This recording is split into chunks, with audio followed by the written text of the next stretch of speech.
Good morning साथियों।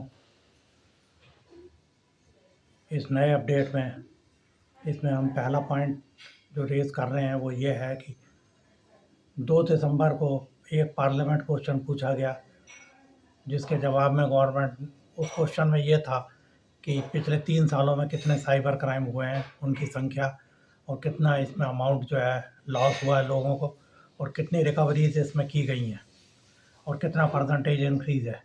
तो साथियों, इसके जवाब में सरकार ने, सेंट्रल गवर्नमेंट ने यह कहा है कि यह मुद्दा प्राइमरली स्टेट्स गवर्नमेंट का है और सेंटर का रोल इसमें सिर्फ कोऑर्डिनेशन करने का और गाइडलाइंस इशू करने का है। और दूसरा पॉइंट उसमें उन्होंने साथियों तीनों साल 2022, 23 और 24 का डाटा दिया है। जिन साथियों को जानकारी लेनी है, ज़्यादा जानकारी, वो इसको गूगल पे सर्च कर सकते हैं। 2 दिसंबर parliament question on cyber crimes, आपको जवाब मिल जाएगा। सारे उसमें डाटा वगैरह दिए हैं। और साथियों, जो मेन उसमें पॉइंट है वो ये है कि जितना पैसा लौटा है उसका रिकवरी सिर्फ 6.7, दैट इज़ 6.7% ही रिकवरी हो पाई है। तो इससे ये सिद्ध होता है या ऐसा नतीजा निकल सकता है कि अभी पुलिस बहुत पीछे है, उसको बहुत कैचअप करना है। और इसमें साथियों आप लोगों की सबसे ज़्यादा भूमिका इम्पॉर्टेंट है। आप लोगों को अपना पैसा प्रोटेक्ट करना है और साइबर क्राइम से बचना है। और जैसा मैंने पहले भी बताया, इसमें 2 मेन चीज़ें हैं, एक तो डर और दूसरा लालच। इन दोनों से आप बचिए और इससे आप जो है साइबर क्राइम से बच सकते हैं। साथियों, दूसरा पॉइंट इसमें यह है कि एक अभी जामताड़ा से पुलिस ने एक युवक को गिरफ्तार किया है जो एपी के फाइल साइबर क्रिमिनल्स को देता था। तो इसका फुल फॉर्म है साथियों एंड्रॉयड पैकेज किट। इससे जो है अगर आपने ये फाइल डाउनलोड कर ली तो आपका जो है फ़ोन हैक हो जाएगा और आपका सारा डाटा साइबर क्रिमिनल्स के पास पहुंच जाएगा। अभी साथियों न्यू ईयर आने वाला है, तो न्यू ईयर पे आप देखेंगे बहुत से साइबर क्रिमिनल्स आपको फाइल भेजेंगे जिस पे लिखा होगा greeting card of new year. तो उसका अगर फाइल नेम आपने देखना है, अगर उसमें एपी के है तो उसको आपको फाइल खोलना नहीं है, उसको फ़ौरन डिलीट करना है। दूसरी चीज़ साथियों ये है इसमें कि भाई भी पुलिस काफ़ी इस पे एक्शन ले रही है। सीबीआई वगैरह ने जो विदेशी पुलिस है उसके साथ करके एक बहुत बड़े गिरोह का पर्दाफाश किया है और करीब 6000 लोगों को आज़ाद कराया है।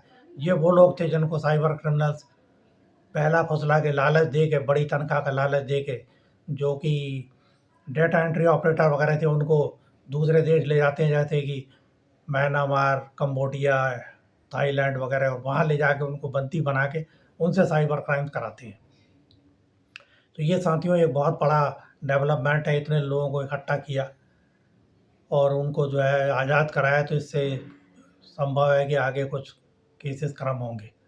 इसके अलावा पुलिस ने एक और कोऑर्डिनेटेड एक्शन लेके वृंदावन के आसपास 8-10 गाँव में छापामारी की, जिसमें 4 एसपी थे, 4 सर्किल ऑफिसर वगैरह थे और बहुत सारी उनकी पुलिस फोर्स थी, करीब 300-400 लोगों की। और उन्होंने एक सुबह सुबह के 4 बजे के आसपास, जिसको आप बिगनिंग ऑफ द डे कह सकते हैं, उस वक़्त छापा मार के बहुत सारे करीब 400 लोगों को गिरफ्तार किया है।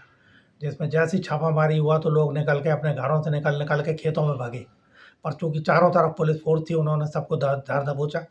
बहुत सारे उनके साथ mobile phone, laptop, SIM card, bank की चेकबुक, एटीएम कार्ड्स वगैरह बरामद हुए हैं। तो इस तरह से साथियों एक अच्छी चीज़ है ये कि इसी तरह से आगे पुलिस एक्शन लेती रहे, तभी ये इस पे रोक रख सकती है। इसके अलावा एक और साथियों मैं आपको डेवलपमेंट बताना चाहता हूँ कि इवन बहुत पढ़े लिखे रिसर्चर्स भी इसके शिकार होते हैं। जैसे अभी एक रिसेंट केस आया है जिसमें एक एम्स न्यू दिल्ली का एक रिसर्चर था, जो कि हो सकता है डॉक्टर हो। वो जो है मैट्रिमोनियल साइट पे अपने लिए एक सूटेबल पार्टनर ढूंढ रहा था और वहाँ उसको एक प्रोफाइल मिला, उससे उसने बातचीत की, चैट की, वीडियो वो व्हाट्सएप कॉल वगैरह किया। और उसके बाद उधर जो था व्यक्ति, वो जो है उसने अंदाज़ा लगाया कि वो लेडीज़ होगी, पर वो बाद में जेंट्स निकला फाइनली। और वो जो है उसने उसको एक ऑफ़र दिया, उसने कहा कि आप आसाम में एक तेल मिलता है, वो 2 लाख रुपए पर लीटर है, उसको आप ले लीजिए और हमारी कंपनी जो है उसको 3.5 लाख रुपए में खरीद लेगी। तो साथियों वो उसके लालच में आ गया और उसने 1,90,000 रुपए अपने ट्रांसफ़र कर दिए। और बाद में जब पुलिस ने उसको इन्वेस्टिगेट किया उसके कॉल रिकॉर्ड्स और चैट और मैट्रिमोनियल प्रोफाइल वगैरह में तो पता लगा कि वो एक युगांडा का नागरिक था जो कि इल्लीगली रह रहा था। तब उसको गिरफ्तार किया गया और उसके साथ उसने 14 लोगों को ऑलरेडी वो इस तरह से ठग चुका था। तो इसलिए साथियों बहुत ज़रूरी है कि आप किसी भी तरह के झांसे में ना आएँ, बहुत सावधान रहें। और इसी के साथ मैं आपसे विदा लेता हूँ। जय हिंद।